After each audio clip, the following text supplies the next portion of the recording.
Shalom jemaat yang dikasihi Tuhan, kiranya kasih karunia dan damai sejahtera dari Allah Bapa dan dari Tuhan Yesus Kristus menyertai saudara-saudara sekalian.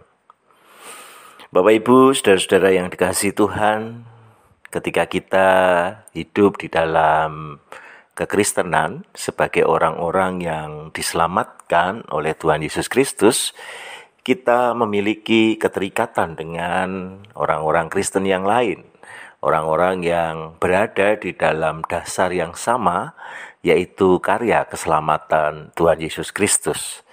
Dan oleh karena itu, dalam hal ini ada kepedulian satu dengan yang lain, ada kerinduan untuk mendukung walaupun belum tentu mengenal secara langsung atau secara pribadi terhadap orang-orang yang memiliki kepercayaan yang sama dengan kita akan kasih karunia Tuhan Yesus Kristus.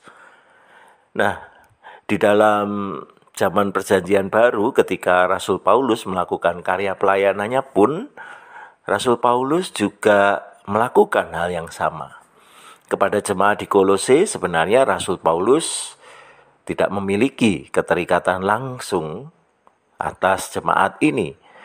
Dia memang rindu untuk sampai di sana, tetapi Rasul Paulus tahu bahwa secara pribadi bukan dia yang membangun jemaat di Kolose ini, tetapi sebagai orang yang diutus oleh Tuhan untuk memberitakan kabar baik akan karya keselamatan di dalam Tuhan Yesus Kristus dan berbagai kekayaan yang menyertainya, Rasul Paulus ingin berbagi sedemikian rupa sehingga jemaat di Kolose diperlengkapi di dalam kasih karunia Tuhan.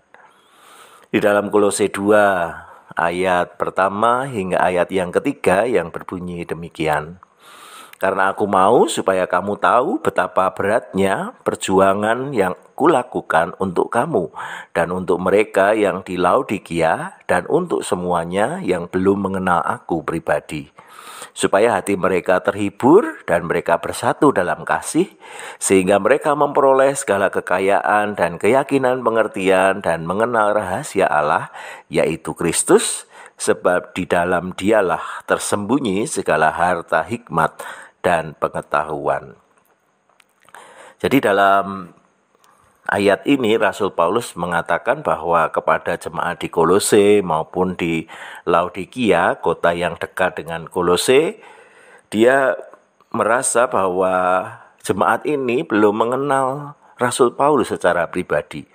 Tetapi dari Kolose pasal yang pertama kita tahu Rasul Paulus berusaha sedemikian rupa memaparkan karya keselamatan Tuhan Yesus Kristus supaya jemaat di Kolose dan juga jemaat di Laodikia mengalami kedewasaan iman, mengalami kesempurnaan di dalam Kristus. Dan itu semua didorong oleh kasih. Rasul Paulus mengasihi mereka dan Rasul Paulus mendorong mereka supaya bersatu di dalam kasih. Nah, pada titik inilah Rasul Paulus mau menunjukkan bahwa ada harta tersembunyi di dalam kasih karunia Tuhan Yesus Kristus. Harta tersembunyi ini seperti mata air yang memberikan kehidupan yang belum tentu bisa ditemukan di tengah padang belantara yang begitu lebat.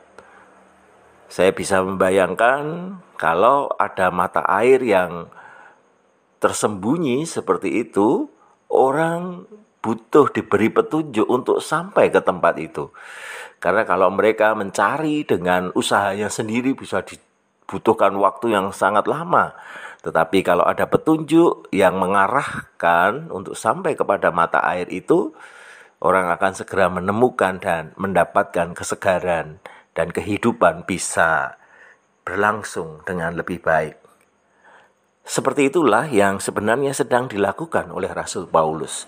Dia menjadi semacam petunjuk untuk mengarahkan orang-orang Kolose dan juga Laodikia untuk segera menemukan mata air itu. Karena mata air itulah yang menjadi sumber kehidupan yang membawa orang-orang di Kolose maupun di Laodikia merasakan kekayaan akan kasih karunia Tuhan.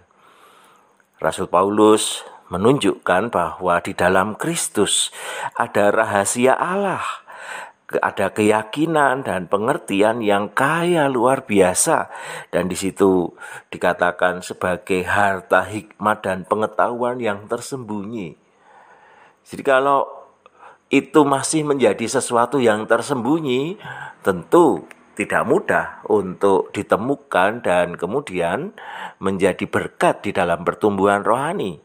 Tetapi ketika itu disingkapkan, ditunjukkan, diarahkan, maka itu akan menjadi berkat yang luar biasa. Itulah kerinduan Rasul Paulus, membantu saudara-saudara seiman untuk lebih cepat menemukan kekayaan di dalam Kristus. Dan itu pun juga berlaku di dalam kehidupan kita sebagai orang-orang percaya. Bukankah melalui surat-surat Rasul Paulus kita lebih cepat menemukan kekayaan rohani yang luar biasa, hikmat dan pengetahuan akan kasih karunia Tuhan. Rasul Paulus menyingkapkan begitu rupa dengan caranya membuat kita semakin memahami akan luar biasanya harta yang tersembunyi di dalam Tuhan Yesus Kristus. Dan bukankah itu pun juga yang perlu kita lakukan kepada orang-orang di sekeliling kita? Kita melanjutkan apa yang sudah dilakukan oleh Rasul Paulus, menjadi petunjuk yang mengarahkan orang-orang untuk segera menemukan kekayaan tersembunyi di dalam kasih karunia Tuhan yang menjadi rahasia Allah di dalam Kristus. Mari kita menjadi orang-orang yang membawa sesama kita semakin merasakan kekayaan kasih karunia Allah. Kiranya Tuhan memampukan kita semua. Amin.